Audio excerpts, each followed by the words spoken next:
இறை இயேசுவுக்குள்ளே பிரியமான இறை உறவுகளே, நாம் நன்றி உள்ளவர்களா என்ற கேள்வியை நாங்கள் கேட்க அழைக்கப்படுகின்றோம். 2024ஆம் ஆண்டின் இறுதி நாட்களிலே நாங்கள் நிற்கின்றோம். இந்த 2024ஆம் ஆண்டு நமது வாழ்விலே இறைவன் எண்ணற்ற நன்மைகளை, ஆசீர்வாதங்களை நிறைவாக பொழிந்திருக்கின்றார். அவருக்கு நாங்கள் எத்தனை முறை நன்றி சொல்லியிருக்கின்றோம். நமது பெற்றோர்கள் நமது வாழ்க்கையிலே அளப்பரிய விதத்திலே தமது அன்பினாலும் தியாகத்தினாலும் தம்மை உருக்கி நமக்கு வாழ்வு கொடுத்து கொண்டிருக்கின்றார்கள்.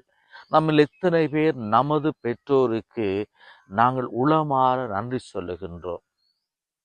நமது ஆசிரியர்கள், நமது வாழ்வுக்கு ஒளி ஊட்டுகின்றவர்கள், நாங்கள் சரியான இலக்கை அடைய வேண்டும் என்று சொல்லிய உணர்விலே நம்மோடு அவர்கள் பயணிப்பவர்கள், நமக்கு சரியான இலக்கை நோக்கி அவர்கள் திசை திருப்புகின்றவர்கள்.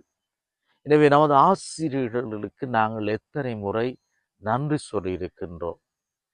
நமது உறவினர்கள், நாங்கள் கீழே விழுகின்ற பொழுது, நாம் தவறுகின்ற பொழுது நம்மை தூக்கி பிடித்து வாழ்விலே மகிழ்ச்சியாக வாழ்வதற்கு, முன்னேற்றத்தை அடைவதற்கு உதவுகின்ற நமது உறவினர்களுக்கு நாங்கள் எத்தனை முறை நன்றி சொல்லியிருக்கின்றோம்?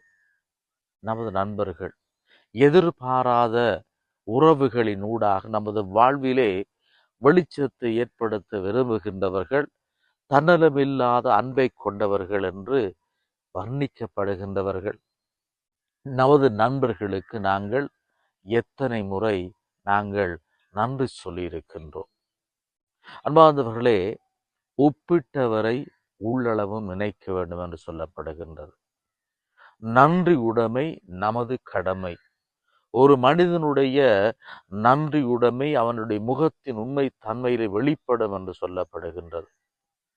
அன்பார்ந்தவர்களே, இந்த உலகத்திலே பல்வேறு பேருடைய அனுபவங்களை நாங்கள் பார்க்கின்ற பொழுது சிலர் சொல்வார்கள், என்னுடைய வாழ்க்கையை நான் அவனுக்கு எவ்வளவோ செய்தேன், ஆனால் அவன் என்னை மறந்து விட்டார் என்று சொல்லி.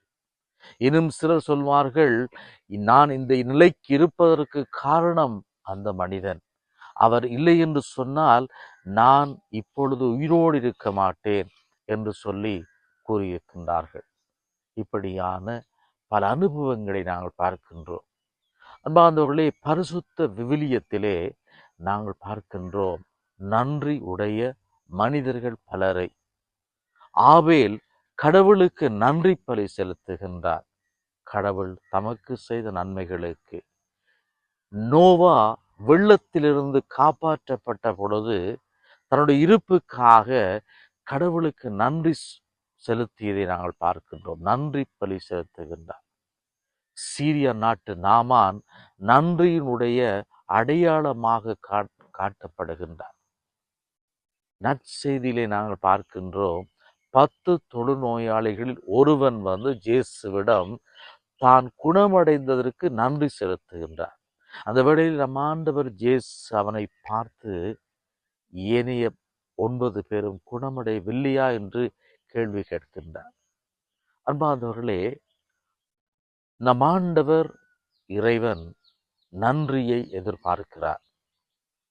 திருப்பாடல் 92:5 நாங்கள் பார்க்கின்றோம், நன்றியோடு அவர் திருமுன் செல்லுங்கள், புகழ் பாக்களால் அவரை பாடுங்கள் என்று சொல்லி கூறப்படுகின்றது. எபேசியருக்கு எழுதிய திருமுகம் 5:20 சொல்லப்படுகின்றது, இயேசுவின் பேரால் எல்லாவற்றுக்கும் எப்பொழுதும் நீங்கள் கடவுளுக்கு நன்றி செலுத்துங்கள் என்று சொல்லப்படுகின்றது. அன்பார்ந்தவர்களே, கடவுள் நம்மை படைத்தது அவரை போற்றி ஆராதித்து வணங்க வேண்டும் என்ற அந்த உயர்வான எண்ணத்திலே.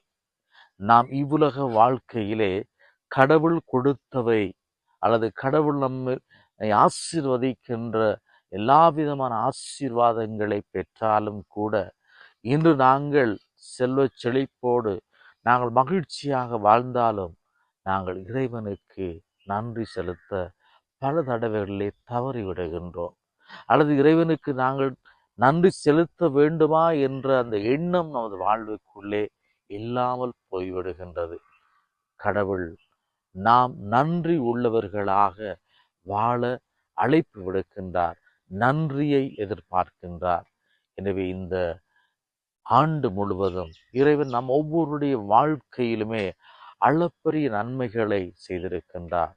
நன்றியோடு நாங்கள் அவர் செய்த அற்புதங்களையும் அதிசயங்களையும் நாங்கள் திரும்பி பார்த்து இறைவனுக்கு நன்றி உள்ளவர்களாக நாங்கள் வாழ, நன்றி உள்ள மனிதர்களாக வாழ, நன்றி உள்ள உணர்வு நமது வாழ்வுக்குள்ளே இருக்க நாங்கள் முயற்சி செய்வோம்.